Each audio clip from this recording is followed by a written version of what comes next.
학창시절 교과서에서 배운 카프, 조선 프롤레타리아 예술가 동맹은 1925년 결성된 좌파 예술가 단체입니다. 카프의 쌍두마차가 김기진, 박영희입니다. 아호가 팔봉이어서 김팔봉으로 더 많이 불린 김기진은 1935년 좌익 문학계에서 이탈했고 6.25 전쟁 당시에는 작가가 아닌 인쇄소 경영자로 살고 있었습니다. 그런데 인민군 치하의 서울에서 김팔봉은 참혹한 인민재판의 피해자가 됩니다. 이 기록을 처음 읽었을 때는 설마 이게 사실일까 싶을 정도로 끔찍한 참극인데 여러 목격자의 진술, 당시 재판 기록, 언론 보도가 모두 이 참극이 실제 상황이었음을 생생하게 증언하고 있습니다.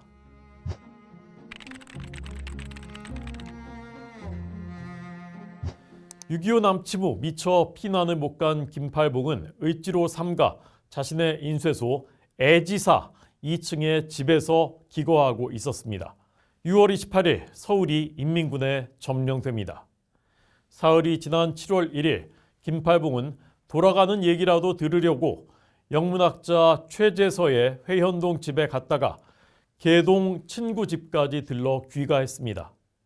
그런데 저녁 때 아들이 수상한 사람들이 와서 아버님을 찾는다고 했습니다. 밤 11시쯤 장총을 맨 청년들이 2층으로 쳐들어와 김팔봉을 북창동 골목 삼화 인쇄소로 끌고 갔습니다. 이곳은 남로당 서울중구당부 임시사무소였습니다. 애지사 문선과장인 29살 전용환이 먼저 잡혀와 있었습니다. 둘은 뜬 눈으로 밤을 새웠습니다. 새벽에 망치질 소리가 들려서 내다보니 흰 광목에 인민재판소라고 쓴 플래카드가 걸려 있었습니다. 김팔봉은 불안한 와중에도 내가 정부 고관도 아니고 글 안 쓴 지도 오래됐고 누구에게 잘못한 일이 없는데 큰 변이야 당하겠나 라며 애써 희망을 품었다고 합니다. 그러나 곧바로 상상치 못한 일이 벌어졌습니다. 오전 9시 인민재판소 플래카드 뒤쪽에 팔을 뒤로 포박한 김팔봉과 전용환을 앞장 세우고 양옆에는 애지사 직공 12명이 6명씩 두 줄로 나눠 섰습니다. 그 뒤를 군중들이 뒤따르며 시가 행진이 시작됐습니다. 한 청년이 메가폰을 잡고 인민재판, 인민재판을 외치면 군중들이 복창했습니다. 행렬은 남대문에서 세종로 내거리, 시청 앞, 동아일보 앞, 서울신문 앞을 3번이나 반복해 오갔습니다. 그 사이 군중은 400~500명으로 불어났습니다. 그제야 김팔봉은 이제 죽었구나 싶었다고 합니다. 깨끗하게 죽자, 누구도 미워하지 말자, 아무도 원망하지 말자, 48세밖에 못 살았다고 한탄하지도 말자, 이 생각을 끝없이 되뇌었습니다.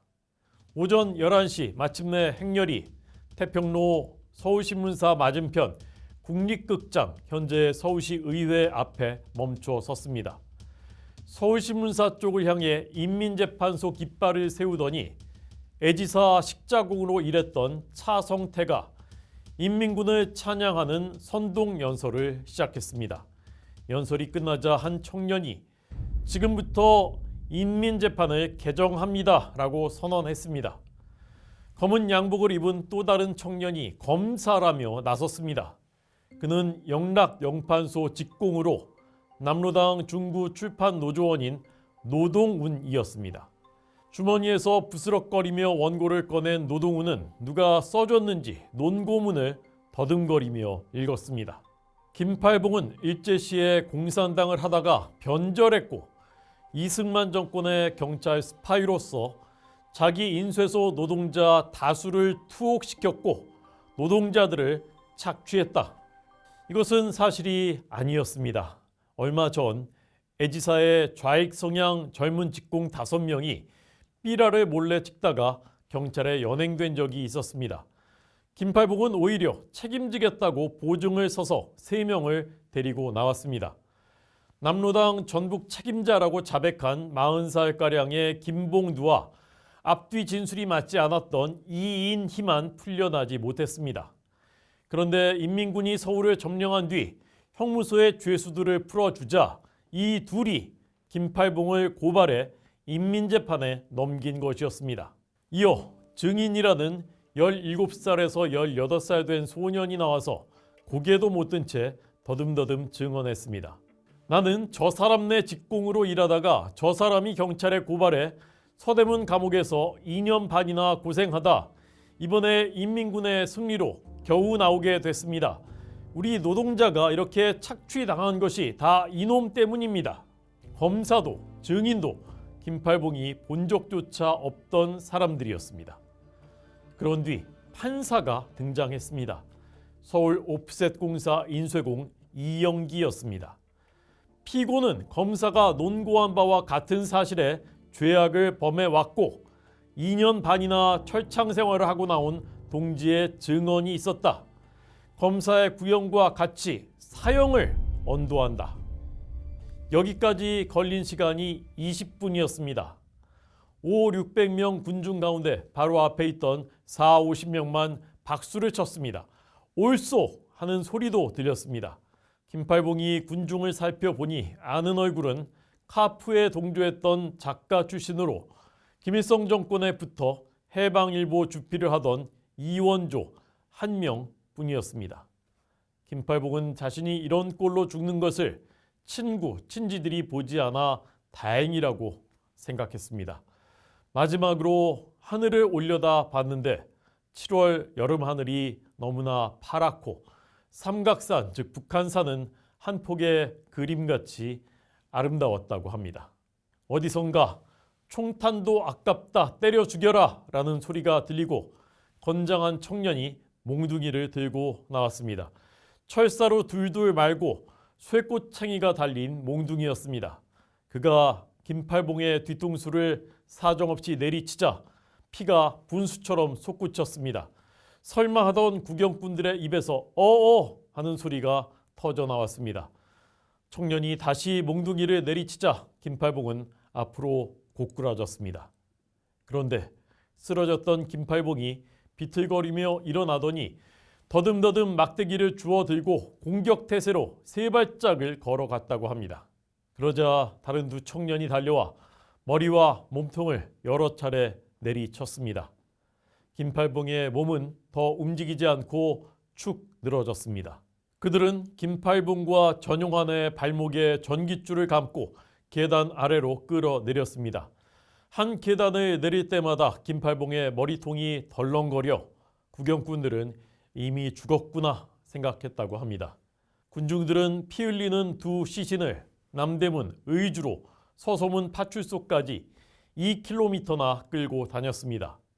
어쩌다 몸이 뒤집히면 뒤통수와 등, 꼬리뼈 부분이 갈려나가고 뭉개져 뼈가 허옇게 나온 모습이 드러났습니다. 피를 보고 더 흥분한 군중은 인민재판, 인민재판 하며 소리를 질렀고 거리를 지나던 시민들은 기가 질려 머리를 움츠렸습니다. 한 인민군 고급 군관이 행렬을 목격하고 시신을 내무서에 인계하라고 지시하자 군중들은 겨우 멈췄습니다. 시체를 갖다 버리라는 명령을 받고 인부들이 서울 중구에 있었던 수도경찰청 앞에서 둘의 시신을 트럭에 실었습니다. 그런데 그때 시신 하나가 물 하는 신음소리를 냈습니다. 김팔봉이었습니다. 모질게도 생명이 붙어 있었던 것입니다. 내무서원은 김팔봉을 동대문 경찰서 유치장에 인계하고 전용환은 시체로 처리해 내다 버렸습니다. 김팔봉이 몽둥이에 맞아 의식을 잃은 뒤의 상황은 목격자들이 증언한 내용입니다. 지금부터는 다시 김팔봉의 증언입니다.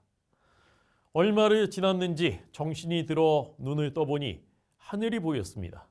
그는 창살이 있는 마룻방에 누워 있었습니다. 내무서원이 정신이 드느냐 묻더니 나오시오 했습니다.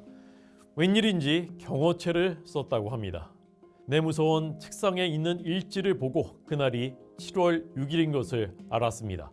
꼬박 만 4일 만에 의식을 찾은 것입니다. 머리는 깨져 피와 흙으로 범벅이었고 등과 엉덩이 쪽의 옷은 다 헤어져 옷이 앞쪽에만 걸쳐진 상태였습니다. 등과 허리의 살점은 문드러져 있었습니다. 내무서원은 하루 더 신문을 하더니 7월 8일 집에 가시오 했습니다. 김팔봉은 구두를 찾다가 못 찾고 맨발로 기어 나왔습니다. 기어 나오면서 전매청 공장 건물과 벽돌을 보고 자신이 있던 곳이 동대문서 자리인 것을 알았습니다. 몇 발짝 겨우 걷다가 가로수에 기대 쉬다가 기어가기도 하면서 저녁이 돼서야 겨우 을지로 삼가 애지사로 돌아왔습니다. 큰아들이 뛰어나와 등에 업은 것까지 기억하고 다시 의식을 잃었습니다. 김팔봉은 서린동 백내과에 입원해 김성진 박사의 치료를 받았습니다. 갈비뼈 틈에서 구더기 여러 마리를 끄집어 냈다고 합니다. 입원한 동안 애지사와 집은 몰수되고 가족은 흩어졌습니다. 내무서원이 병원에 찾아와 자수서를 쓰라고 강요했지만 몸이 나으면 쓰겠다고 미루며 붕대를 풀지 않았습니다. 9월 2일 인민군 부상병들이 몰려와 병원에 자리가 없어지자 소개령, 즉 퇴원 통고가 내려졌습니다. 모두가 꺼리는 신분이 돼 갈 곳조차 없었습니다. 회원동 최재서 씨 집에 이틀을 머무른 뒤 인민군에 협력하고 있던 한 친구가 주선해줘서 개동 동위원장 집에 숨어 있다가 눈물에 구입할 서울 수복을 맞았습니다. 함께 인민재판을 받았던 전영환은 시신을 찾아가라는 연락을 받은 부인과 친지가 리어커에 싣고 나오다가 숨이 붙어있는 것을 보고 단성사 부근 공립병원에 입원시켜 목숨을 건졌습니다. 그는 6개월 동안 악몽에서 벗어나지 못하고 실성한 사람처럼 헛소리를 했다고 합니다. 1951년 4월 김팔봉은 인민재판 때 검사 노릇을 한 29살 노동운이 미군 해병대 군속으로 일하고 있다는 정보를 들었습니다. 동대문경찰서 사찰계 강정화 경감이 수사에 착수해 11월 28일 노동운을 인제에서 체포했습니다.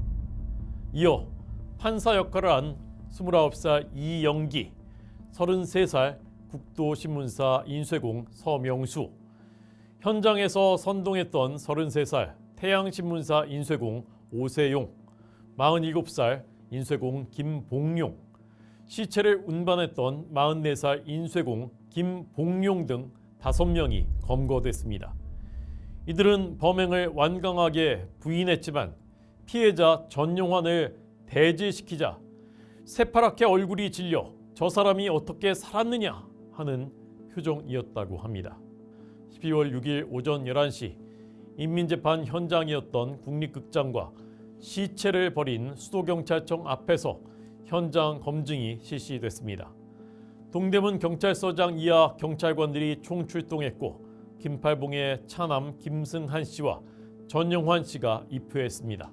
범인들이 시체를 끌고 가는 처참한 광경을 재현하자 시민들은 새삼 그날의 공포와 분노를 되살렸습니다. 경향신문 1951년 12월 8일자 보도입니다. 10차례 공판 끝에 1952년 6월 10일 노동운과 이영기에게 사형, 나머지 4명에게는 최고 15년의 징역형이 선고됐습니다. 조선일보 1952년 6월 12일자 보도입니다. 노동운은 남로당 특수행동대에서 암살을 맡은 자로 6.25 전부터 수배돼 있던 인물이었습니다.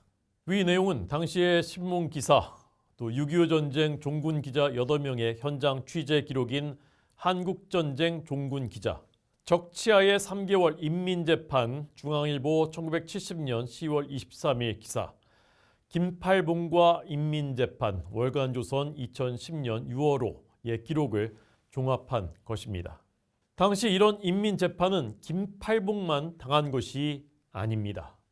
목격자의 증언과 기록이 남아있는 1950년 7월 5일 이전의 대규모 인민재판만 해도 동숭동 서울대 물리대 교정, 서대문구 송월동, 명동 국립극장 앞, 도남문 앞, 명륜동 입구 등 6건입니다. 1954년 별세한 김성칠 서울대 교수가 기록한 명륜동 성균관 앞에서의 인민재판의 모습은 이랬습니다. 따발총을 맨 인민군이 청년 몇 사람을 끌어다 놓고 한 집에 한 명씩 강제 동원한 군중을 향해 이 사람이 반동 군자요 아니요? 라고 물었다. 모두들 기가 질려 아무 말이 없었는데 그중 한두 사람이 악질 반동 군자요 라고 소리치자 인민군은 두말 없이 현장에서 총을 쏘아 죽였다. 피를 뿜으며 버둥거리다 숨지는 모습이 끔찍했다. 인민군은 서울 점령 후 마포 형무소, 서대문 형무소, 각 경찰서에 수감된 정치범 등 죄수들을 풀어줬고 이들은 인민의 영웅으로 축혀 세워지며 공무원, 우익인사, 기업인, 지주, 군인, 경찰관을 색출해 학살하는 데 앞장섰습니다. 서울이 수복된 9월 28일까지 3개월 동안 수만 명이 체포됐고 서울에서만 민간인 9,500명이 살해되고 4,200명이 납북됐습니다. 전국적으로는 인민재판 및 인민군 후퇴 시의 대량 학살 등으로 살해된 사람이 16만 5천 명, 납북된 사람이 12만 2천 명으로 추산됩니다. 김팔봉 인민재판을 보도한 경향신문 1952년 6월 21일자 기사는 공산주의의 본질을 이 한 문장으로 고발하고 있습니다. 공산주의자도 외형은 인간과 같으니 생리적으로 보아 인간이라고 해야 되겠지만 그 무리들은 인간 세계에서는 살 수 없다는 것을 가장 똑바로 증명하여 주는 것이 그들 공산 도배들이 자행하는 소위 인민재판일 것이다.